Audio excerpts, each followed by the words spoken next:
नमस्कार साथियों, ग्रामोदय महाविद्यालय के ऑनलाइन प्लेटफॉर्म पर आप सभी का हार्दिक स्वागत है। आज अपन बात करेंगे कॉम्प्लेक्स एनालिसिस यानी fourth year BSc BEd integrated जो फोर्थ ईयर है, ये जो पेपर है कॉम्प्लेक्स एनालिसिस, रियल एनालिसिस और लाप्लास ट्रांसफॉर्मेशन या लाप्लास। तो पहली और दूसरी यूनिट है आपके कॉम्प्लेक्स एनालिसिस की यानी सम्मिश्र विश्लेषण की, दूसरी है आपके रियल एनालिसिस यानी वास्तविक विश्लेषण की, और तीसरी है आपके लाप्लास ट्रांसफॉर्मेशन। तो अपन बात कर रहे हैं कॉम्प्लेक्स एनालिसिस यानी सम्मिश्र विश्लेषण की बात कर रहे हैं। सम्मिश्र विश्लेषण में अपने जो पहली यूनिट है, इस पहली यूनिट में अपना जो टॉपिक रहेगा, पहला टॉपिक रहेगा आपने हार्मोनिक फंक्शन वगैरह। हार्मोनिक फंक्शन यानी प्रसवादी फलन। क्या होता है प्रसवादी फलन? सबसे पहले अपन बात करते हैं सम्मिश्र विश्लेषण की कि सम्मिश्र विश्लेषण का होता क्या है। यानी अगर कोई फलन मुझे इस रूप में दे रखा हो z बराबर x प्लस आयोटा y, क्या दे रखा हो z बराबर x प्लस आयोटा y। हाँ, x और y तो मेरा क्या होगा, रियल नंबर से बिलोंग करेगा, वास्तविक संख्या से बिलोंग करेगा, लेकिन जो फंक्शन का रूप होना चाहिए वो इस रूप में होना चाहिए। तो वो दोबारा क्या कहलाएगा, ये आपके सम्मिश्र विश्लेषण की परिभाषा होती है कि यदि z बराबर x प्लस आयोटा y के रूप में दे रखा हो, जहाँ x और y तुम्हें क्या दे रखा हो, रियल नंबर से दे रखा हो, और जो आयोटा का मान होता है, ये आयोटा का मान होता है रूट माइनस 1 के बराबर होता है। अब यहाँ पे दो तरीके से, ये तो हो गया z बराबर x प्लस आयोटा y, और एक जब इसका फंक्शन के रूप में ले जाता है तो f ऑफ z बराबर u of y plus iota u of x इस रूप में। अगर कोई ये होगा आपके z बराबर x प्लस आयोटा y, और जब इसको फंक्शन के रूप में लेंगे तो f ऑफ z बराबर u of x y plus iota v of x y। तो अपन बात करते हैं सबसे पहले प्रसवादी फलन की।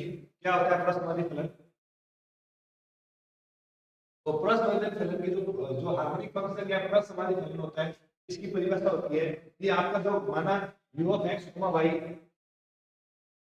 माना u ऑफ x y कोई वास्तविक क्षेत्र D में सतत फलन है। यानी अपने को कोई u ऑफ x y कोई फलन दे रखा है, तो वास्तविक होना चाहिए और किसी निश्चित यानी निश्चित रीजन यानी निश्चित क्षेत्र में क्या होना चाहिए, सतत यानी कंटीन्यूअस होना चाहिए। माना क्षेत्र D में du upon dx, du upon dy, d2u upon dx square, d2u upon dy square सतत है। यानी जो अपने को फंक्शन दे रखा है, उस फंक्शन का एक बार अवकलन और दो बार अवकलन, एक बार x के सापेक्ष अवकलन, एक बार y के सापेक्ष, यानी डबल टाइम डिफरेंशिएबिलिटी की कंडीशन में क्या होना चाहिए, वो कंटीन्यूअस होना चाहिए। यानी जो फलन दे रखा है आपका, वो फलन भी कंटीन्यूअस होना चाहिए, और उनका दो बार अवकलन x के सापेक्ष और दो बार अवकलन y के सापेक्ष करने के बाद जो फलन प्राप्त होता है, वो भी आपके क्या होना चाहिए, उसी क्षेत्र में क्या होना चाहिए, कंटीन्यूअस होना चाहिए। अगर ये कंडीशन को सेटिस्फाई करते हैं तो फलन जो u ऑफ x, y वो लाप्लास समीकरण को सेटिस्फाई करेगा। क्या करेगा, लाप्लास समीकरण को सेटिस्फाई करेगा। यानी लाप्लास समीकरण आपकी होती है tan 2u upon tan x plus tan 2u upon tan y square बराबर 0। ये समीकरण आपकी होती है, ये लाप्लास समीकरण कहलाती है। यानी अगर आपका फलन जो u of x, y दे रखा है, अगर वो क्या हो, कंटीन्यूअस हो, निश्चित क्षेत्र में कंटीन्यूअस होना चाहिए और रियल वैल्यू वास्तविक मान वाला होना चाहिए। अगर उनके मैं अवकलन करूं, एक बार x के सापेक्ष, एक बार y के सापेक्ष, फिर एक बार x के सापेक्ष और फिर एक बार y के सापेक्ष, तो जो मान प्राप्त हो रहा है, अगर वो मान आपका क्या हो, कंटीन्यूअस हो, यानी जो क्षेत्र दे रखा है उस क्षेत्र के अंदर कंटीन्यूअस दे रखा हो, तो वो क्या करेगा, आपके लाप्लास समीकरण को सेटिस्फाई करेगा। तो ऐसी कंडीशन में जो u ऑफ x, y होगा वो आपका प्रसवादी फलन या हार्मोनिक।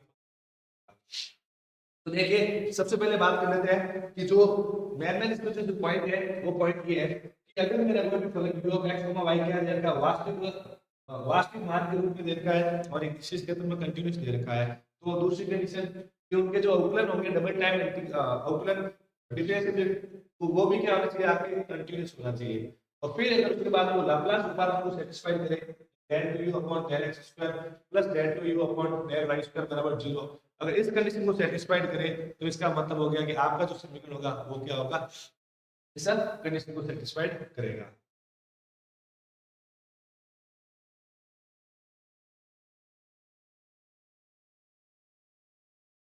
तो अपन बात करते हैं आगे, इससे रिलेटेड क्वेश्चन की बात करते हैं। तो पहला क्वेश्चन है आपके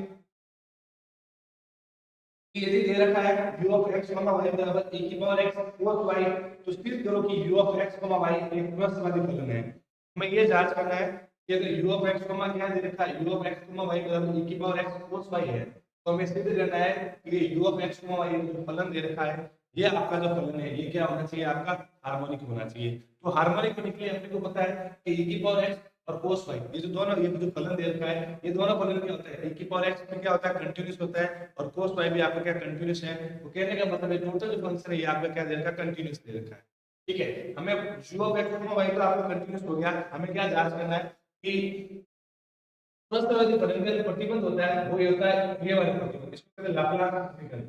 यानी अगर जो फलन लाप्लास समीकरण को सेटिस्फाई करता है, जो फलन आपके लाप्लास समीकरण को सेटिस्फाई करता है वो क्या कहलाएगा, प्रस्थवादी फलन की कंडीशन को सेटिस्फाई कर देगा। सबसे पहले अपन बात करते हैं तो समीकरण नंबर 1 है, यानी जो अपने को प्रश्न दे रखा है u बराबर a की पावर x cos y, इसको क्या करना है, एक बार x के सापेक्ष अवकलन करना है। जब एक बार x के सापेक्ष अवकलन करेंगे तो आपका फंक्शन हो जाएगा del u upon del x। cos y यहाँ पे मेरा क्या है, cos y मेरा अचल के रूप में दे रखा है क्योंकि हमें y के सापेक्ष अवकलन करना है। तो y के सापेक्ष अवकलन करना है तो आपका y पर x के सापेक्ष अवकलन करना है तो y आपका क्या हो जाएगा, अचल हो जाएगा। तो जैसे ही अवकलन करूंगा तो del u upon del x cos y मेरा अचर है और e की पावर x का अवकलन होता है e की पावर x और cos y आपका क्या हो जाएगा, ये हो गया del u upon del x बराबर e की पावर x cos। जब वापस क्या करेंगे, ऊष्वर अवकलन करेंगे, फिर वही ऊष्वर x के सापेक्ष अवकलन करना है del 2u upon del x square. यानी अपन क्या करें, del upon del x into del u upon del x करें। तो यहाँ से del 2u upon del x square का मान निकालना है तो ब्रेक करें del u upon del upon del x, del u upon del x का मान क्या आया आपके और x क्वेश्चन y है।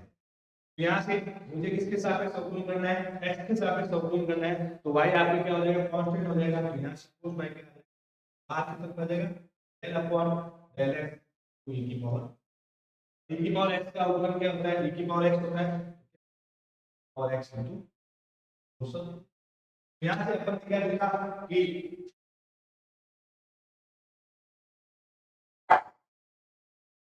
e की power x del 2u upon del x square का मान आपके क्या है, e की पावर x cos y आ गया। फिर अपने को आगे मान निकालना है del 2u upon del y square का मान निकालना है। तो सबसे पहले एक बार दिए गए समीकरण यानी जो अपने को क्वेश्चन में दे रखा है e की पावर x u बराबर अपने को दे रखा है e की पावर x cos y। तो पहले अपने को क्या करना है, y के सापेक्ष अवकलन करना है, del u upon del y निकालना है। del u upon del y निकालने के लिए x अपना इस बार क्या करेगा, कांस्टेंट की तरह व्यवहार करेगा। u बराबर e की पावर x तो बाहर आ जाएगा और y के साथ cos y का जो अवकलन होता है वो आपका होता है sin। यहाँ क्या आ गया आपके del u upon del y बराबर माइनस e की पावर x। वापस अपने को क्या करना है, दूसरी बार करना है, दूसरी बार करेंगे अपन तो del 2u upon del x del y square का मान निकालना है। तो इसको तोड़ रहा हूँ del upon del y del u upon del, तो del upon बराबर माइनस पावर x। यहाँ से क्या होगा, अपन को y के सापेक्ष करना है तो e की पावर x कांस्टेंट है और माइनस बाहर की तरफ आ जाएगा power x del upon del का अवकलन क्या होता है, cos y होता है तो क्या हो जाएगा आपके माइनस e की पावर x into cos। यहाँ से del 2u upon del y square का मान क्या आ गया, पावर x cos y आ गया। अब अपने को क्या करना है, दोनों समीकरण नंबर 3 और समीकरण नंबर 4 को जोड़ना है। तो समीकरण नंबर 3 और समीकरण नंबर 4 को जोड़ा तो आपके हो गया del 2u upon del x square plus del 2u upon del y square. del 2u upon del x square का मान अपने क्या आया, समीकरण नंबर 3 से del 2u upon del x square का मान आया और x cos y। इसी प्रकार del 2u upon del y square का मान माइनस e की पावर x cos y, दोनों को जब ऐड करेंगे तो मान क्या आया आपके 0। इसका मतलब del 2u upon del x square plus del 2u upon del y square का मान क्या आ रहा है, यानी जो फलन जो दे रखा है आपने, ये फलन अपने क्या कर रहा है, ये अपने लाप्लास समीकरण को सेटिस्फाई कर रहा है। और जो फंक्शन लाप्लास समीकरण को सेटिस्फाई करता है कि इसका मतलब है कि वो आपका क्या करेगा, वो आपका हार्मोनिक या प्रस्थवादी फलन। तो देखिए आगे को थोड़ा सा वापस रिवीजन कर लेते हैं। टॉपिक चल रहा है प्रस्थवादी फलन या हार्मोनिक फंक्शन।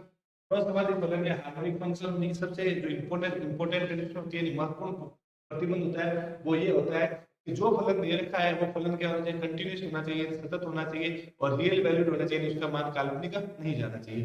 दूसरी कंडीशन कि अगर दिया गया समीकरण आपका क्या करे, आपका दिया गया समीकरण लाप्लास समीकरण को सेटिस्फाई करे, यानी ये प्रतिबंध जो अपने इंपॉर्टेंट होता है, इसी प्रतिबंध के आधार पर क्या कह सकते हैं कि फलन आपका हार्मोनिक फंक्शन है या नहीं। अगर दिया गया समीकरण आपके अगर लाप्लास समीकरण को सेटिस्फाई करे तो वो आपका क्या हो जाएगा, हार्मोनिक फंक्शन। धन्यवाद।